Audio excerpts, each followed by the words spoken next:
Mais uma vez, boa noite para todos, para todas. Queria primeiro agradecer o convite, né, e também elogiar, parabenizar os organizadores do evento. Tem uma comunidade muito ativa na Fevale ligada a essa questão de computação, inteligência artificial, PLM. Nós já tivemos no ano passado, né, um evento que foi muito interessante. Então agora eu estou acompanhando de longe, mas eu estou vendo que o evento está crescendo, né? Vamos ver onde é que vai parar esse evento, né, professora Marta? A professora Marta é uma das estimuladoras. E eu vou apresentar para vocês então, pessoal, uma visão geral, a partir de algo que a gente discutiu com a organização do evento, uma visão geral sobre inteligência artificial. Antes eu queria falar um pouquinho da minha experiência. Eu já venho trabalhando há uns 25 anos nessa área e acompanhei o crescimento da área. E eu tenho acompanhado aplicações de inteligência artificial na saúde, no direito, na educação, na indústria, né? Então a ideia é trazer um pouco dessa visão geral, que pelo que eu entendi vai ser depois aprofundada nas próximas palestras, tá? Então, só antes de começar, só com uma curiosidade minha, quem aqui já trabalha de alguma maneira com inteligência artificial? Por favor, levanta o braço. Alguns já trabalham. E quem aqui tem muita curiosidade de conhecer mais e talvez trabalhar no futuro? Vamos ver. Olha, que é provavelmente o motivo de vocês estarem aqui, né? Eu vou começar então apresentando para vocês aqui, tá? Como eu tinha falado, tá? Uma visão geral sobre aspectos históricos, tá? Não se preocupe que não vai ser uma aula de história chata de é só um slide mesmo, porque a gente começa na década de 50 com a inteligência artificial com esse tipo de foto aqui, pessoal. Aqui vocês estão vendo o John McCarthy, que foi um dos cunhadores desse termo, e naquela época o que a gente tinha ali eram aqueles computadores enormes, né, que hoje já são obsoletos, tentativas de simulação com jogos, por exemplo, né? Mas foi o início dessa área. E aí essa área cresceu e a gente teve uma série de iniciativas que foram aumentando o interesse na área de inteligência artificial. Só que naquela época esse interesse foi aumentando.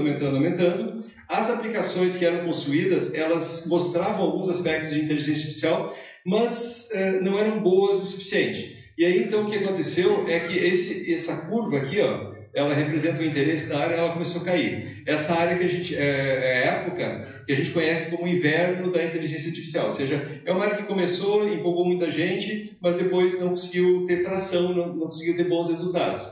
O que a gente vai falar hoje, né, é sobre essa próxima etapa da inteligência artificial, que é o que a gente está vivenciando hoje. Nesses dois gráficos aqui, só para vocês entenderem, o que a gente tem é o avanço ao longo dos anos de várias áreas de inteligência artificial, reconhecimento de imagens, respostas para perguntas em texto natural, visão computacional. E essa barrinha que está aqui em cima, ela é o equivalente ao desempenho humano. Então, o que vocês estão vendo aqui na inteligência artificial que vai ser tratada nesse evento são as técnicas que a gente tem atualmente e que já de 2015 em diante, 2020 em diante, ultrapassavam em várias situações a capacidade do ser humano de realizar aquelas tarefas. Então esse é o ponto que interessa hoje na inteligência artificial e é o que a gente vai falar. Nesse slide aqui vocês estão vendo uma série de exemplos, né, imagens de aplicações reais que a gente tem hoje para várias áreas, reconhecimento de imagem,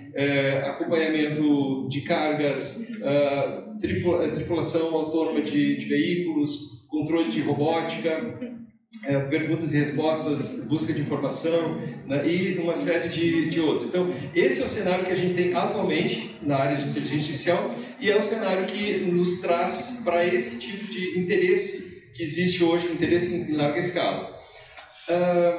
Quando a gente tem uma tecnologia que trata de um assunto que é envolvente para uma grande parte da sociedade, e essa tecnologia ela realmente avança, que é o que a gente viu naquele primeiro slide que eu mostrei para vocês, chega um momento que iniciativas mais sólidas começam a acontecer. Então, o que vocês estão vendo nesse slide aqui é um conjunto de estratégias que vem de bastante tempo até, né? Desde 2017 a gente já tem esse tipo de evento acontecendo, estratégias governamentais de apoio maciço ao desenvolvimento dessas tecnologias. Então, a gente tem a maior parte dos países desenvolvidos já há bastante tempo desenvolvendo, investindo dezenas de bilhões de dólares em pesquisa, em suporte para grupos de excelência, né? O Brasil tem também a sua estratégia de inteligência artificial, uma série de núcleos específicos é apoiado pelo Ministério da Ciência e Tecnologia. Eu participo de um desses grupos voltados para inteligência artificial e saúde. A Unicisa,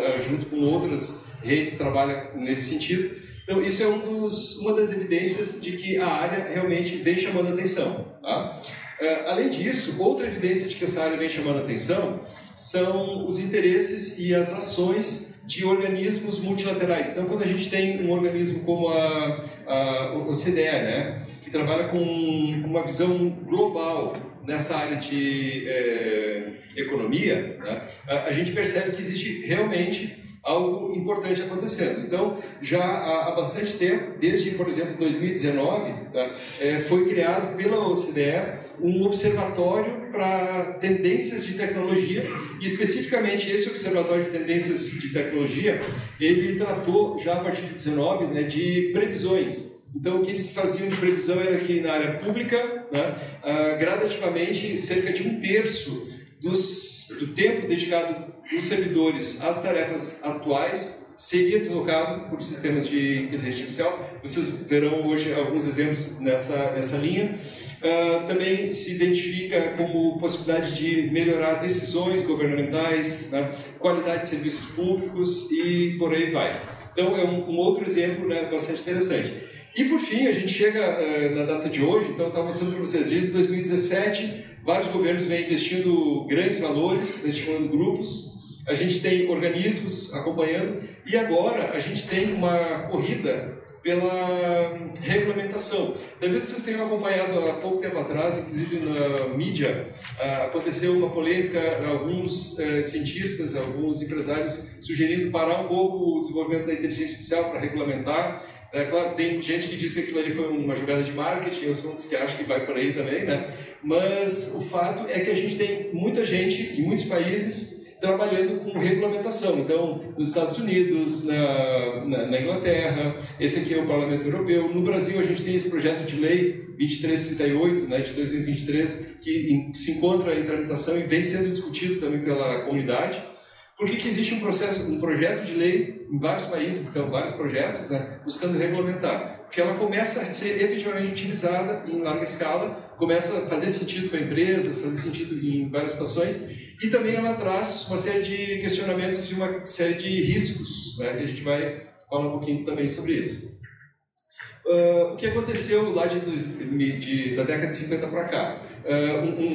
Um grande avanço com essa característica aqui de curva exponencial, né, ou seja, algo que cresce muito rapidamente, que a gente pode observar atualmente em situações específicas de capacidade de comunicação e de capacidade de computação, capacidade de processamento, né? Então a gente tem aqui placas aceleradoras, a gente tem aqui um supercomputador, a gente tem aqui alguns números. Eu acho que ficou um pouquinho apertado, um pouquinho pequeno aí, mas aqui o que está dizendo na verdade é que a gente tem uma escala crescente, né, do volume de dados que é gerado e transmitido na internet, e também uma diversificação crescente de dispositivos, principalmente o crescimento de dispositivos de IoT, que permite gerar dados, comunicar dados. Então é algo que alimenta várias aplicações de inteligência artificial. Aqui a gente tem uma curva ao contrário, né, de decréscimo do custo, né, do gigaflop, né, da quantidade de processamento. E esse computador que você está vendo aqui, o Frontier, ele é um computador que está nessa lista, top500.org, é uma lista que atualiza a cada trimestre os maiores computadores do mundo, né? Esse computador que está aí é o primeiro que passou daquela capacidade que a gente chama de exaflop.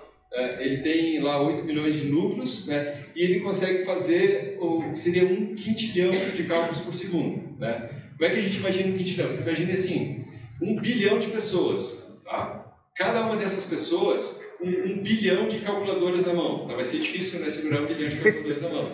E aí cada uma delas pressionando lá a operação de soma ao mesmo tempo. É mais ou menos isso que a gente pode usar para estimar. E essa capacidade de processamento, esse custo mais baixo de hardware, essa diversificação de hardware e a capacidade de aumento de dados, né, ajudou, né, a inteligência artificial avançar de forma muito rápida. Tanto que se a gente pega esse outro gráfico aqui, que começa desde a década de 40 até 2020, e tem aqui a quantidade de processamento utilizado para gerar os modelos, gerar as aplicações, a gente vê que isso passa de 10 flops, né, 10 operações de ponto flutuante, para 10 bilhões, né, de operações. Ou seja, a capacidade dos modelos, a capacidade dos sistemas, ela foi ampliada de forma gigantesca em hardware e capacidade de comunicação. Então isso explica um pouco, não é toda a explicação, mas explica um pouco do avanço que a gente tem hoje nessa área. Tá? É importante trazer essa parte.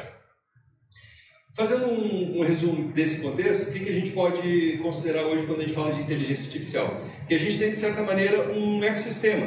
Né? Nesse ecossistema, a gente começa na fundação dele com capacidade de processamento, comunicação, então supercomputadores, GPUs, TPUs, processamento em nuvem, né? A própria questão de digitalização, né? Que suportam alguns outros pilares. Então, todo o pilar de armazenamento, né? O Big Data, grande quantidade de dados abertos e conectados. O outro pilar da interação multimodal. Então, a gente não trabalha hoje só com textos, com números, a gente trabalha com sinais fisiológicos, a gente trabalha com resultados de sensores, a gente trabalha com imagens nessa área. Então, essa parte de interação multimodal é muito rica, né? E a robótica e os sensores, que é um outro pilar, também permite que, por exemplo, a interação com o meio ambiente real, né, aconteça também. Então, a gente tem hoje robôs humanoides, a gente tem sensores aplicados a áreas de agricultura, a gente tem sensores aplicados a sinais psicofisiológicos, né, de seres humanos, então tem uma variedade bastante grande.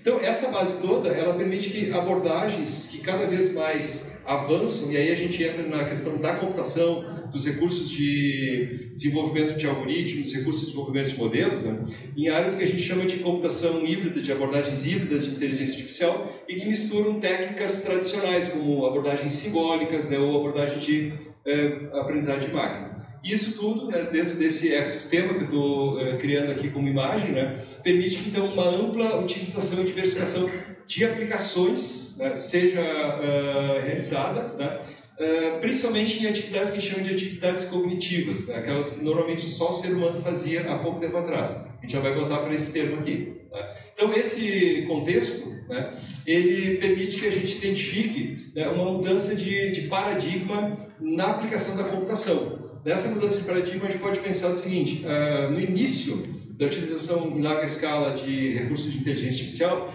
a gente tinha algumas áreas, por exemplo, a robótica, a automação, processamento de sinais e sensores, sendo evidenciada, porque era mais fácil fazer em alguns momentos esse tipo de processamento.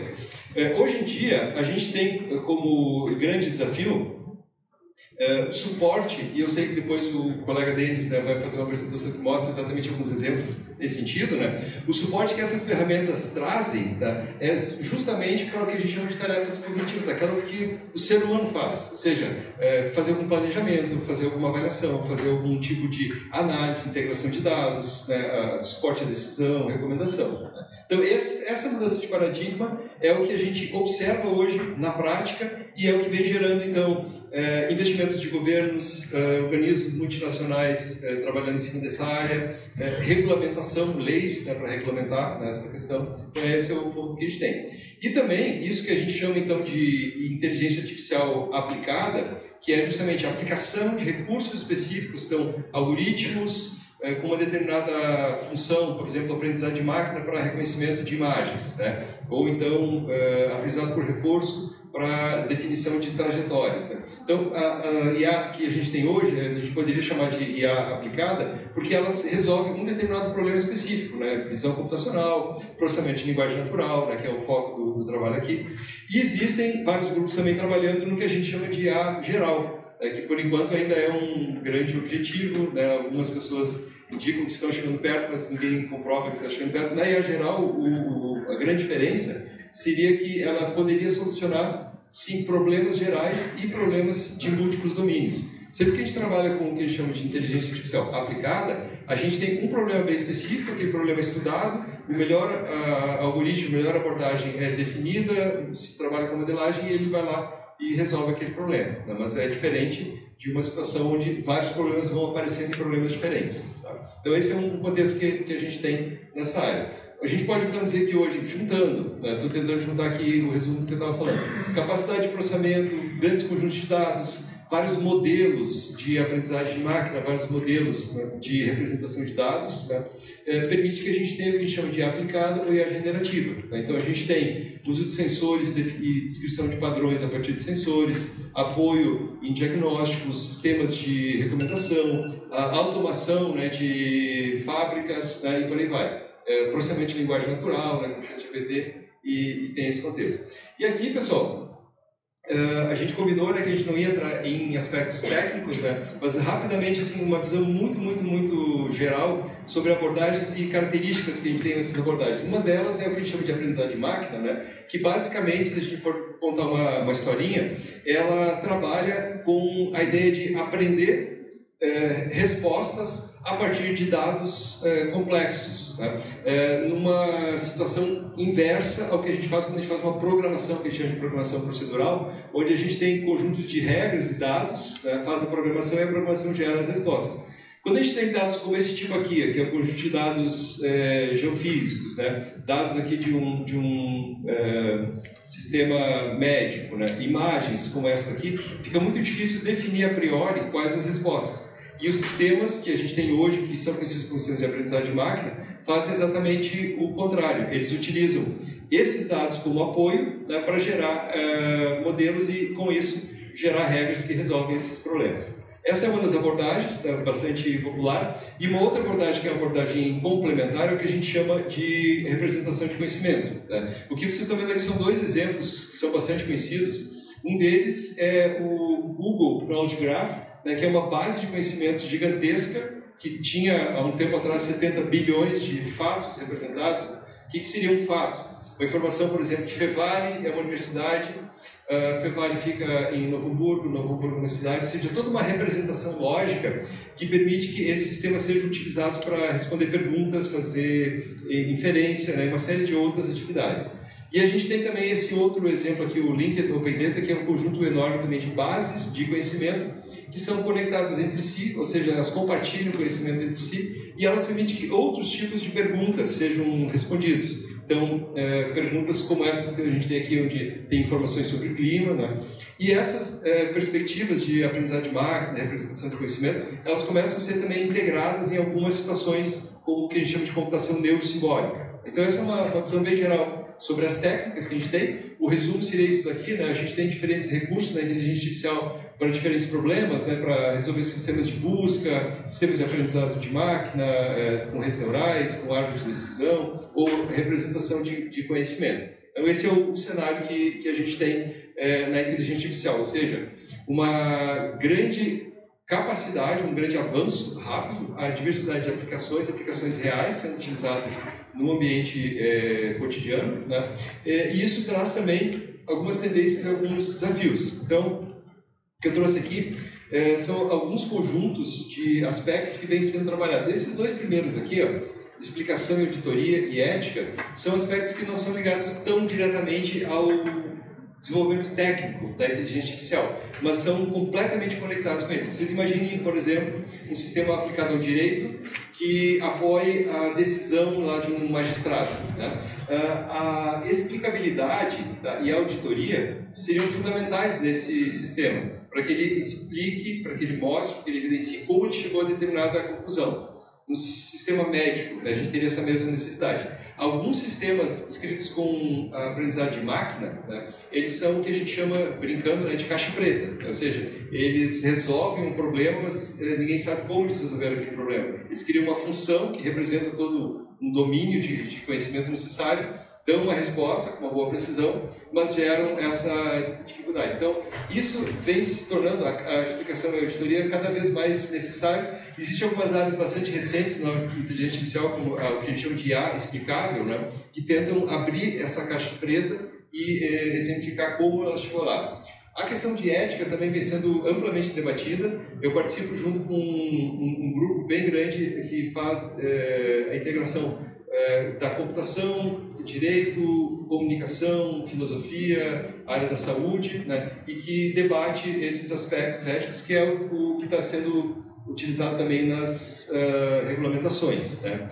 Existe também a questão de segurança, né. Então, acessos e modificações nos modelos, né, eles podem gerar efeitos devastadores. Aqui a gente não vai ver, mas tem um videozinho que mostra um sistema de aprendizado por reforço, né, onde ele treina 2 bonecos aqui a chutar a bola, e um comportamento completamente inadequado acontece quando existe uma invasão desse tipo de modelo, né. Além disso, aspectos que são mais técnicos, né, são representados aqui no final. Então, a questão de compartilhamento de modelos, né. O que vem acontecendo gradativamente é que a gente tinha modelos muito pequenos, né, modelos de aprendizagem de máquina, e em algum momento esses modelos viraram modelos gigantescos, né, então o processo de compartilhar, o processo de otimizar esses modelos é algo bastante interessante na área de IA, bem como o que eu estava comentando de integração de abordagens neurosimbólicas. Então a gente pega o melhor da área de representação de conhecimento, o melhor da área de aprendizagem de máquina, e integra essas duas áreas, né? Então algumas situações de apoio, e aqui algumas tendências, né, como eu tinha comentado, e é explicável, a busca de modelos mais robustos e compartilháveis, né, o aprendizado de menores conjuntos de dados. Aqui tem uma questão, inclusive, de custos, né, de impacto ambiental, né. Alguns desses modelos que são gerados, eles são extremamente caros computacionalmente, né, então tem um problema sério aqui. O tratamento de certezas, né, e a integração de abordagens que eu já comentei, né. E isso tudo vem sendo debatido no ponto de vista técnico, que são esses pontos aqui em cima, e também num ponto de vista mais amplo, envolvendo a sociedade, né. Então, envolvendo o avanço da IA aplicada e gradual ampliação de domínios de utilização, né, assim como análise de aspectos éticos e de impacto na sociedade. Então, essa é uma visão um pouco geral, né, que eu trouxe, um fechamento. E aqui, pessoal, a gente tem agora então uma segunda parte do que eu queria trazer para vocês hoje, né, de forma resumida, que é uma análise um pouco mais detalhada de utilização então, desse contexto que a gente comentou. Em várias áreas, como direito, saúde, educação, indústria, agronegócio e várias outras, a gente vem observando a utilização. Vou pegar de novo o exemplo do direito, né? Você sabe que no Brasil tem uma média. Quem sabe aí quantos anos demora, em média, um processo para ser iniciado e finalizado no Brasil, um processo na área do direito? Alguém tem um chute? 15 anos. 10 anos. Então, essa é uma média triste, né? Então, o que acontece? Tem uma série de tribunais, inclusive o Supremo Tribunal Federal, há bastante tempo, vem usando esse tipo de recurso de inteligência artificial para buscar automatizar algumas tarefas. E como eu mostrei para vocês, em várias tarefas, a inteligência artificial já consegue acertar de maneira muito consistente, então ela pode ser utilizada. Na área da saúde, né, tem uma série de aplicações em, por exemplo, apoio ao diagnóstico, que ajuda o médico, né, apoio à decisão, que ajuda o médico também. E, ao mesmo tempo, pessoal, essas áreas, na indústria também tem uma série de situações, por exemplo, o que a gente chama de indústria 4.0, utilizando sensores para, em forma contínua, coletar dados, analisar esses dados e tomar decisões sobre tendências, problemas, né, manutenção preditiva. Então, tem uma série de exemplos desse tipo. Em boa parte desses exemplos, né, existe sempre um questionamento, né, que é bastante importante. Eu trouxe aqui para a gente falar um pouquinho mais, então, um desses casos aí, que é o caso da educação, que eu acho que é um caso que interessa a todo mundo aqui por sermos alunos, né, e por sermos professores também, e porque ilustra bem a questão do avanço das tecnologias e como elas podem impactar. Então, o que a gente tem hoje, por exemplo, na educação superior, eu peguei recorte da educação superior, mas vale para as outras áreas também, né? É um grande debate sobre como o que a gente chama de digitalização, né, e inteligência artificial podem gerar impacto, né, e também quais os riscos, né, potenciais desse uso. Então, o que a gente tem hoje na área da educação? A gente tem, primeiro, uma base de digitalização muito forte. Então, a gente usa na educação a comunicação, o processamento de dados, todo esse contexto que a gente viu. E, além disso, na educação, a gente trabalha também com esses recursos, né, para realizar a mediação. Então, a educação ela tem a comunicação de informações, debate de informações. Numa sala de aula sem recurso digital nenhum, o professor fala, o aluno interage, né? Numa sala de aula que usa recursos, que hoje são todas as salas de aula em geral, né? Mesmo que a gente não use em todos os momentos, né? A gente tem esse tipo de recurso, a gente tem a mediação através dos sistemas digitais. Essa mediação através dos sistemas digitais ela é interessante, por um lado, porque ela gera uma espécie de rastro digital do que está sendo comunicado. Então, quando vocês entram, por exemplo, no ambiente virtual de aprendizagem e executam uma determinada tarefa, vocês deixam todo um rastro digital, todo um log, todo um armazenamento de informações que pode ser utilizada para apoiar o próprio desenvolvimento de vocês como aluno.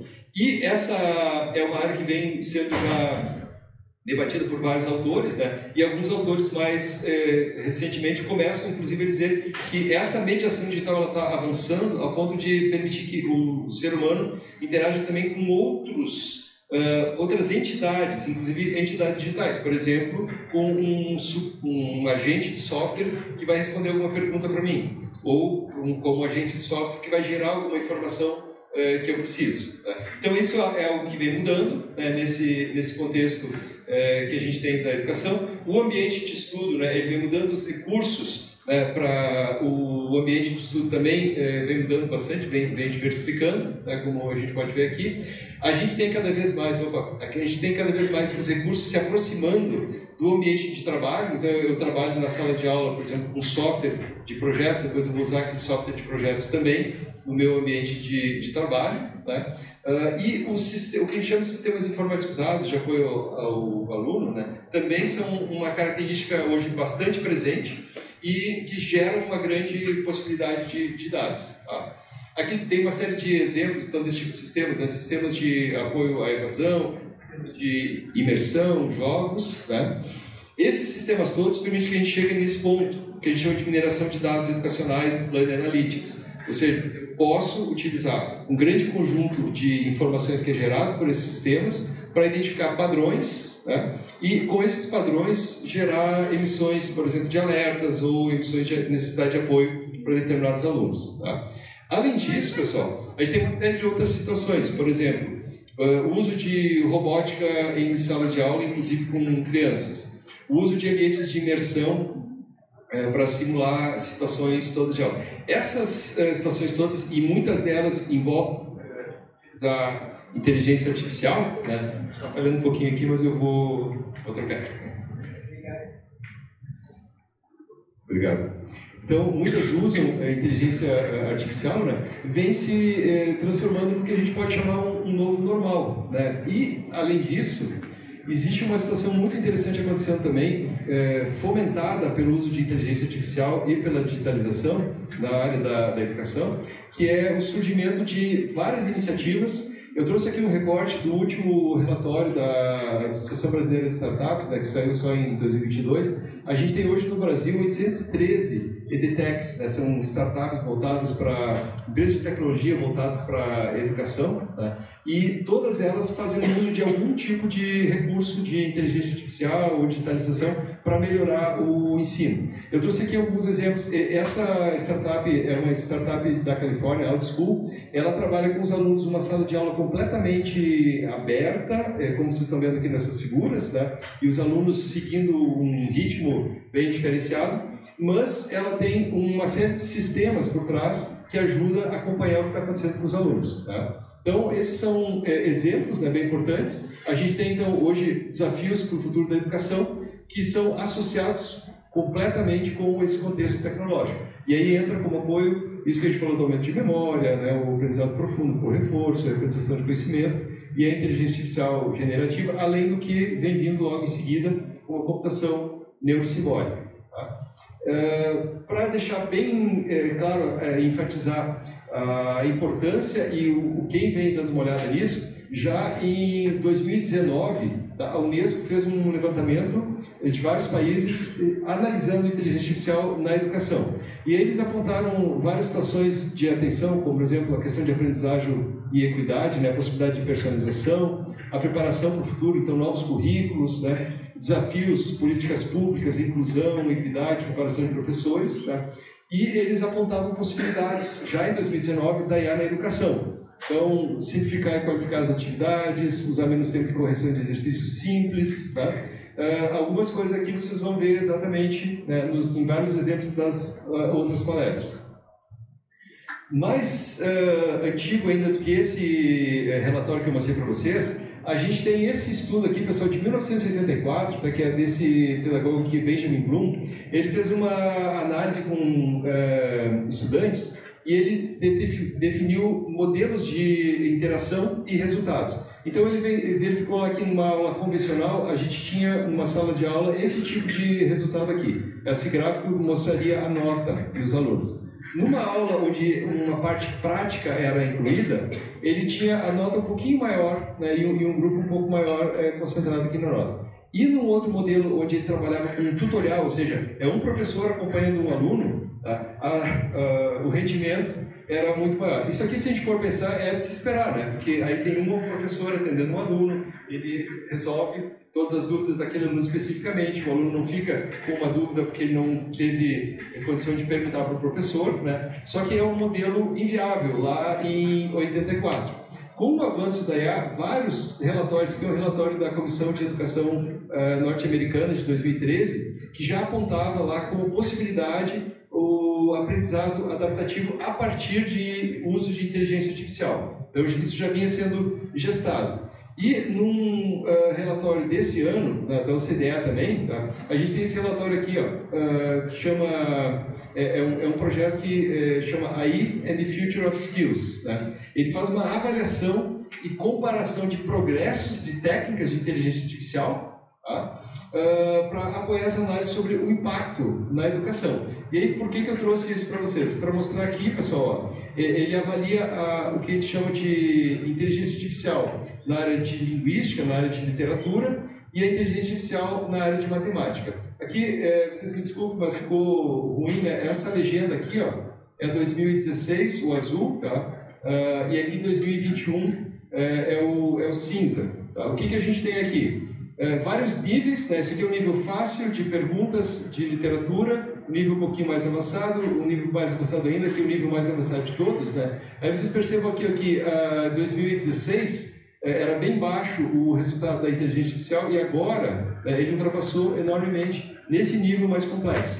E aqui também na matemática a mesma coisa. Esse resultado aqui mostra exatamente o que eu mostrei no primeiro gráfico lá do slide, que os sistemas estão avançando a ponto de se tornarem utilizáveis. Tá? E, me desculpe também, não vai dar para ler, mas só para assim, se vocês ficarem curiosos, né, que tipo de questão é esse tipo de questão aqui, vocês não vão conseguir ler, mas assim, ó, é um parágrafo que explica uma determinada situação.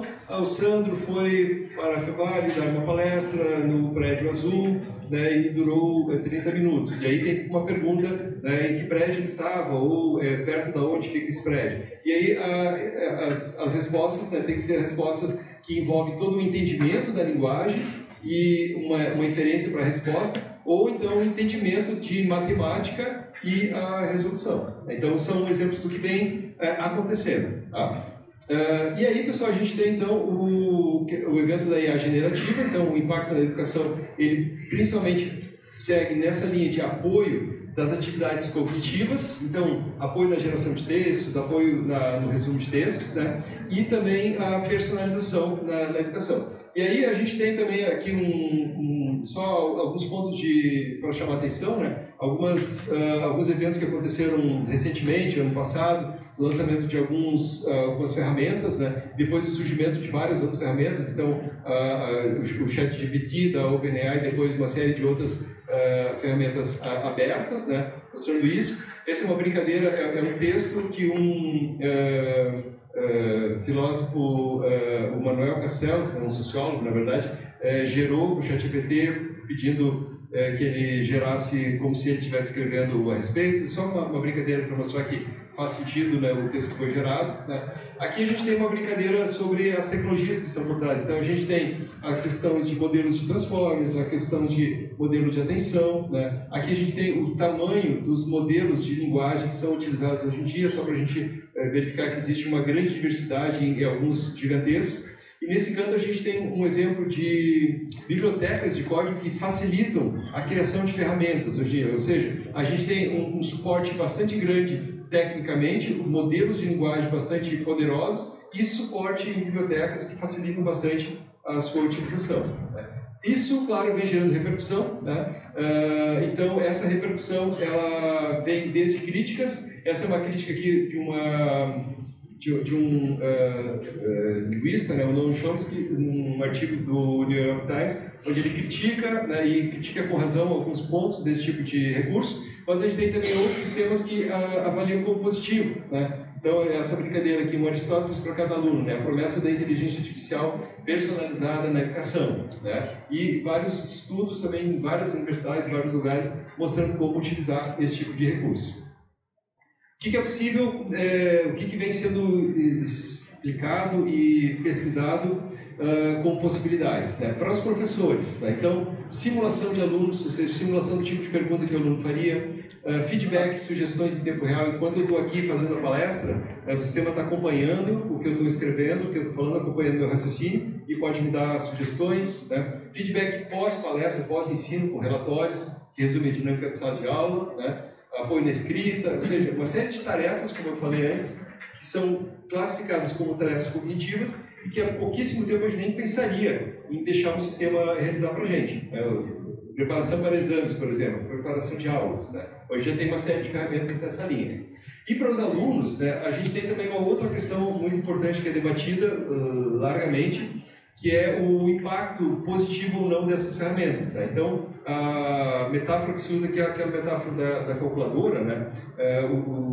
Existia um debate grande também quando as calculadoras começaram a ser usadas em sala de aula, se elas não diminuiriam a capacidade do aluno de realizar o seu aprendizado. Na verdade, se observa que não, que o que aconteceu é que ele aprendeu a realizar, resolver desafios maiores, né? Então, nesse sentido, se trabalha também com essa ideia de um aprendizado personalizado do aluno, sem medo de julgamentos, uso de interface para oferecer feedback, né, construtivo, né? E a ideia é que aqui tem alguns exemplos, algumas telas de alguns sistemas que já começam a usar esse tipo de recurso, né? A gente não vai entrar em detalhes dele, e essa é a figura que eu gosto de usar quando eu penso nesse cenário, né? Na verdade, o que eu vejo hoje é que a gente tem todo um potencial, talvez seja a ponta do iceberg, né? Você lembra que o iceberg tem essa pontinha que é a que aparece, mas tem uma área gigantesca, né, que não aparece, então talvez estejamos vendo alguma possibilidade e a possibilidade real será muito maior, né, do que a gente tem. Ou seja, a ideia é que a gente vai trabalhar com essas ferramentas, né, ao invés de dedicar muito tempo sobre como fazer, como realizar detalhadamente determinado cálculo, como realizar detalhadamente determinado procedimento, né, trabalhar com uma visão mais ampla e aí com projetos maiores, né, o como vai deslocando e aí se trabalha com o quê? Então, claro, são perguntas, são possibilidades, né? E aí eu trago para finalizar, né, para também ficar dentro do tempo, né, que a gente tem várias questões ligadas com inteligência artificial e digitalidades em geral, né? Hoje a gente tem, por exemplo, problemas bastante complexos sendo resolvidos por IA, né? Simulação de cadeia logística, impacto do meio ambiente, geração de projetos, análise de dados, né? E isso é uma tendência no ambiente de trabalho. Cada vez mais as empresas começam a utilizar e elas esperam que os egressos da universidade cheguem nessa empresa com essa visão de como utilizar essas ferramentas, tá?